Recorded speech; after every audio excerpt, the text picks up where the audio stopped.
Christina here. Vera. And Lucy Lou. So, Vera, you want to share with our fabulous friends out there what we're going to be talking about today? Today we're going to be talking about angels that help you when you've lost a loved one, or how could you say it? And somebody in transition or going into transition to the other side. Yeah, because Vera, just this week she was asking me what angel would I recommend for grief. But we wanted to talk to you a little bit about why she was asking you that situation. I mean, asking me about the situation, because a lot of people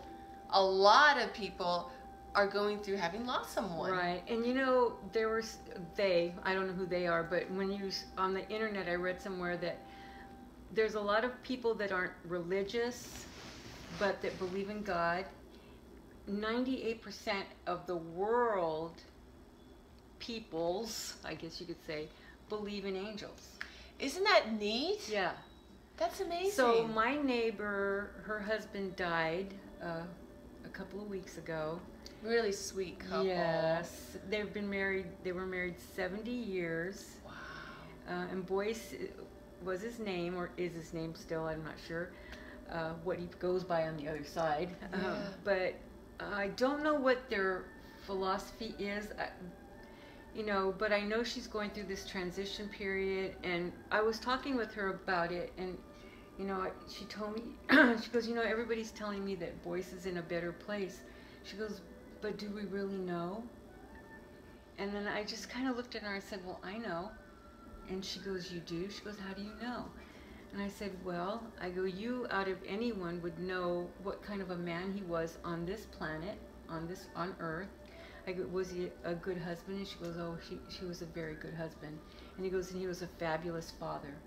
I said, so do you think he'd be anywhere else other than, if you want to call it heaven, or, where our true home is? Yeah, somewhere positive. And she didn't say anything. She just was like, you could really tell that she was really thinking about it. And I said, I know it kind of helps to know that they're on the other side and they're in a better place than we are, but I said, we're still here. And she goes, yeah. And she goes, and I miss him so much. What's she doing? I just wanted to make sure she wasn't eating my bag. She's a little whippersnapper. Yeah, she is. So I wanted to give her something that could maybe help her.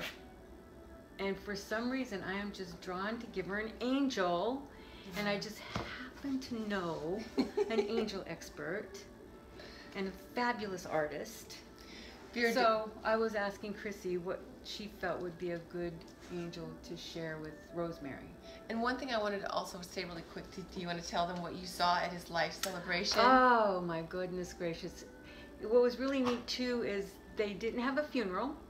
They had a celebration of his life, which I love. That's neat. Yeah, I thought it was really cool because she didn't want to have anything. She said that Boyce didn't believe in funerals, and that's when I said, well, are you going to celebrate his life? And then, voila, they're celebrating his life. Oh, that's neat. Yeah. So I'm sure I wasn't the one that started it, but I'm sure his family, wanted to do something to, So it was a little get together at her, their daughter's house, and they all the children, there's 3 of them, got to talk about what kind of a father he was, and then other people stood up because he was a fireman in Palo Alto, I think it was, or somewhere like that. He was a captain for like 50 years, and he died at 93, and this man would go walking.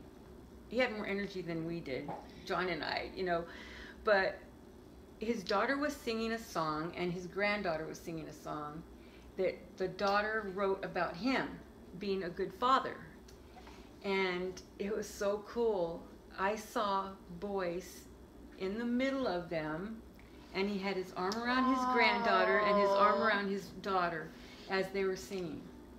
See, and I couldn't share. That's so hard. I know. Because that's your gift. That's what you usually share with people during your readings when they're asking you about their loved ones. Yeah. And you couldn't say it. No. But how amazing is that? Yeah. You It was know, so and funny it's- too because I told my husband was next to me. I go, Boyce is here, and he goes, where? Oh my gosh, that's cute. Yeah. Like, oh, he's not dead, no. That's too cute. Yeah. So. But that's so neat because that would be, I mean, it's so comforting. Yeah. What could be more comforting? And he had a big old smile on his face. And he's not in pain anymore. No. That'd be so comforting for people to know that. And it was so hard for him, she said, because he was so active all of his life. What's she doing? Oh, she's playing. Okay, good. You know, he was so active all of his life, and even whenever he was in bed, you know, because he had fallen and broke his hip and all that, and that's usually when they start going, but he kept wanting to get out of bed, and he just couldn't. Yeah, they had to tie him to the bed, you know, because he still kept wanting to get up and stuff, so. But tell us about... But yeah, so when you were asking me about what angel for grief that I have, and you know, the first one that I thought of is the angel of compassion.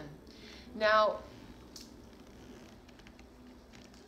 on this angel, I just wanted to say, this is the, I don't know if you can see it, this angel of compassion, Yeah, like that, you can. if I was going to give that to her, you know what I would want her to know about that angel is that it's the angel of compassion. I would want her to know about a virtue angel, because this, in her situation, would represent a virtue angel. Because So that one's a virtue angel. it would be for her. Got it. Because Angus was telling us through Vera that angels represent the golden keys of knowledge. They can represent the golden keys of knowledge. That's why I have angels like the angel of compassion. That's a golden key.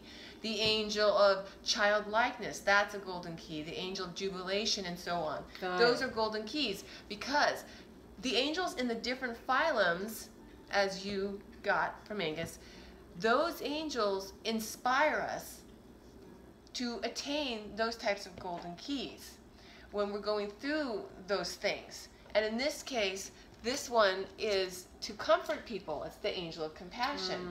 So for her situation, and maybe for somebody else this would represent a different angel, but for her it would be the virtue angel. And the reason that this would represent her virtue angel is because virtue angels are the ones that are the heralds of incoming and outgoing souls. So I would want her to know that Boyce was embraced by the angels. This angel would remind her that he's been taken into their arms, into love, into a positive and happy place. Yeah. So when she would see that, that would give her what I would want for this angel, which represents compassion, is giving her that comfort to know that he's okay. He's smiling like you saw him. Yeah. That's where our comes together. Yeah. And if she had that information, but because you don't know if she believes that, at least this could be comforting to her. Yeah. So that would be the one that Very would cool. be for somebody who lost somebody. Every situation's different, but for her, that's the one. Awesome. Because, yeah, it is. But we just wanted to share that with you because, you know, every bit of that kind of information, if you know somebody that lost somebody, can help. We could always get these messages at the time that we're meant to get them for a reason. Right. So somebody out there who's watching this, that might help them. Yeah, with somebody exactly. they know who lost someone. So, anyway, we just wanted to share with you our week. And we hope you have a great week, too. Thanks for joining us. Bye, guys. Bye.